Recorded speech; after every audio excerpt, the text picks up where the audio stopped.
อาเซอร์จะมาในเรื่องเกี่ยวกับ Q&A เนาะหรือว่าตอบคำถาม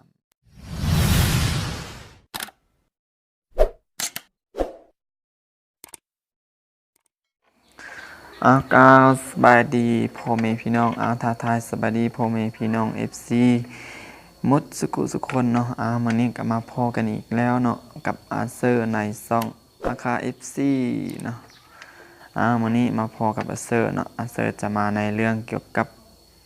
Q&A เนาะหรือว่าตอบคำถามเนาะที่แบบน้องๆหรือว่าหมู่เพื่อนหลายๆคนเนาะทักถามเข้ามาเกี่ยวกับอาเซอร์เนาะอยู่2อาเซอร์เองเนาะอยู่วิดีโอของอาเซอร์ที่ได้ลงไปแล้วเขาเจ้าได้ทักเข้ามาให้กับอาเซอร์เนาะมาเป็นใดๆเนาะเดี๋ยวอาเซอร์จะมีคำตอบให้กับท่านผู้ชมทุกคนเนาะแต่ก่อนจะไปฟังเนาะอาเซอร์ตอบคำถามเนาะอาเซอร์ก็ต้องขอบใจหลายๆเนาะมาอย่างผู้ที่คอยให้กำลังใจติดตามอาเซอร์มาโดยตลอดเนาะอาเซอร์ก็ขอบใจหลายๆเนาะแล้วก็จะเป็นแบบเนาะเป็นเพื่อนกันเนาะเป็นแบบมันสร้างสรรค์เนาะให้ความแลกเปลี่ยนกันตลอดไปเด้อเนาะแล้วก็ที่สำคัญเนาะผู้ที่เข้ามาเบิ่งวิดีโอของอาเซอร์ใหม่ๆเนาะก็อย่าลืมกดติดตามให้ได้เนาะเพื่อจะรับการแจ้งเตือนเนาะวิดีโอของอาเซอร์ที่ลงไปเนาะก่อนอื่นเนาะอาเซอร์ก็จะแนะนำตัวก่อนเนาะจะแนะนำตัวเองเนาะเป็นสื่อแนวใดเนาะสบายดีเนาะคอยเว้าผิดอีกแล้วเนาะท่านผู้ชมเนาะ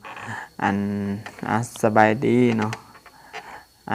ค่อยเองหรือว่าเฮาเองเนาะมีชื่อว่าอาเซอร์เนาะสีจันทร์ไซเนาะอาเซอร์สีจันทร์ไซเนาะอายุปีนี้ก็21ปีเนาะท่านผู้ชมเนาะถือว่าที่แบบเนาะเป็นนายใหญ่มันก็บ่ใหญ่เทื่อเนาะแต่เป็นเด็กน้อยมันก็บ่น้อยเนาะก็อยู่ในระดับเป็นวัยรุ่นเนาะค่อยชื่ออาเซอร์เนาะอายุ21ปีเนาะวันนี้เราไปเริ่มคำถามตัวที่1ที่น้องๆได้ทักถามเข้ามาเนาะกับอาเซอร์เองเนาะเบิ่งคำถามก่อนนะเพราะว่าจำจื่อหมดเนาะอาเซอร์จดใส่อยู่ในกลุ่มถามแล้วก็สิตอบเนาะเขาได้ถามเข้ามาว่าอาเซอร์อยู่บ้านเมืองอยู่บ้านเมืองแขวงใดเนาะอาเซอร์อยู่ไสเนาะอยู่บ้านใดเขาได้ถามเข้ามาในนี้เนาะก็สำหรับอาเซอร์เองเนาะอาเซอร์ก็แม่นคนภาวะขาเนาะภาวะขาเนาะอยู่บ้านลาวางเมืองลาแขวงอุดมไซเนาะบ้านลาวางเมืองลาแขวงอุดมไซเนาะคำถามตัวที่2เนาะอาเซอร์เฮียนอยู่ไสเนาะเขาเจ้าได้ทำมาแนวนี้เนาะสำหรับอาเซอร์เองเนาะอาเซอร์ก็ปัจจุบันเนาะปีนี้เนาะได้เฮียนอยู่ที่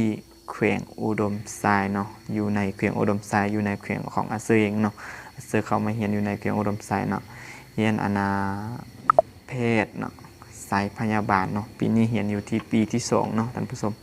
เฮียนอยู่ที่ปีที่2เนาะเฮียนแพทย์สายพยาบาลเนาะไปเริ่มคำถามตัวที่3การถามตัวที่3เนาะข้าเจ้าก็ได้ถามเข้ามาว่าแล้วอ้ายบ่ห้องเพลงบ่เนาะก็อยากห้องอยู่เนาะท่านผู้ชมเนาะน้องๆเนาะอยากห้องอยู่แต่ว่าบ่มีโอกาสเนาะถ้ามีโอกาสก็อยากห้องเพลงอยู่เนาะก็มากหลายเนาะด้วยส่วนตัวของอาเซอร์เองเนาะอาเซอร์อยากห้องเพลงเนาะมีความแบบมักฮักทางด้านศิลปะเลยเนาะโดยเฉพาะเลยเนาะสำหรับโดยความรู้สึกของตัวเองเนาะอาเซอร์ก็มีความมักฮักเกี่ยวกับกันคือว่ามีความมักม่วนเนาะเฮฮาในนี้เนาะทางด้านนี้อาเซอร์มักหลายเนาะท่านผู้ชมเนาะแล้วครั้งถามตัวต่อไปเนาะเก่งหลายอาเซอร์เนาะเก่งหลายอายเนาะเขาจะมา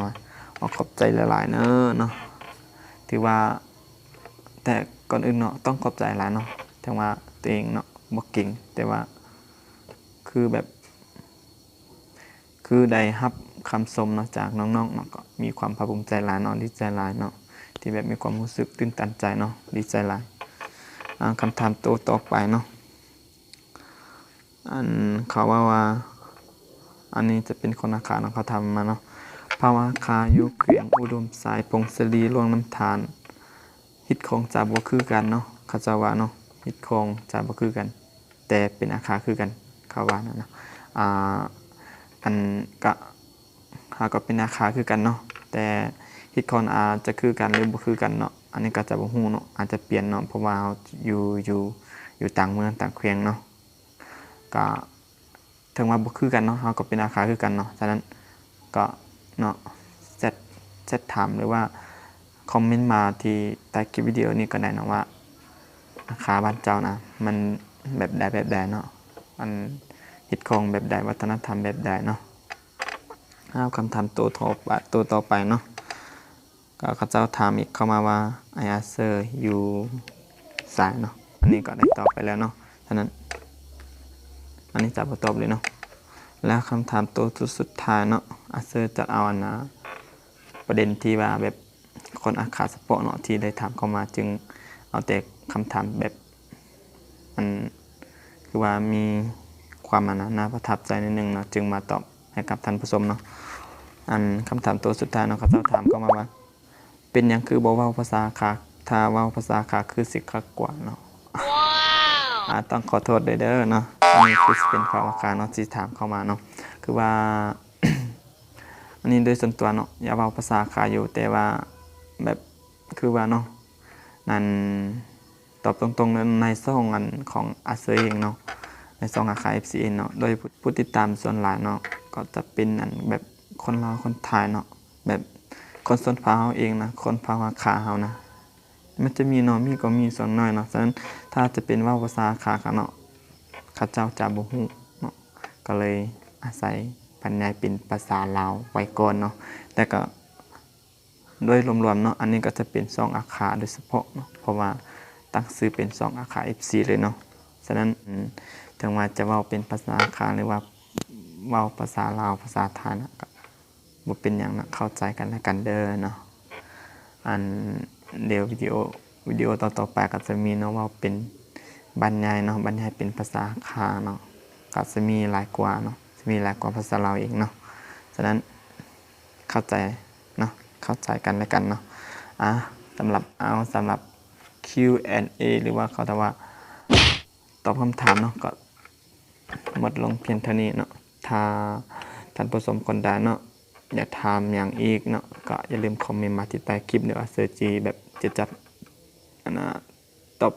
ทุกคำถามให้กับท่านผู้ชมเองแน่นอนว่าอย่าให้เฮ็ดอย่างเนาะอย่าทำอย่างอย่าทำเกี่ยวกับเป็นอย่างกับเสิร์ชเนาะเดี๋ยวคอมเมนต์มาที่ใต้คลิปเนาะเสิร์ชสิตอบให้เด้อเนาะสำหรับวิดีโอนี้ก็เนาะหมดเพียงเท่านี้ถ้าท่านผู้ชมเนาะก็อย่าลืมกดไลค์กดแชร์เนาะกดติดตามหรือว่ากด Subscribe เนาะให้กับอาเซอร์เนาะเพื่อเป็นกำลังใจให้กับอาเซอร์เองเนาะในการเฮ็ดคลิปวิดีโอใหม่ๆเนาะก็สบายดีเนาะ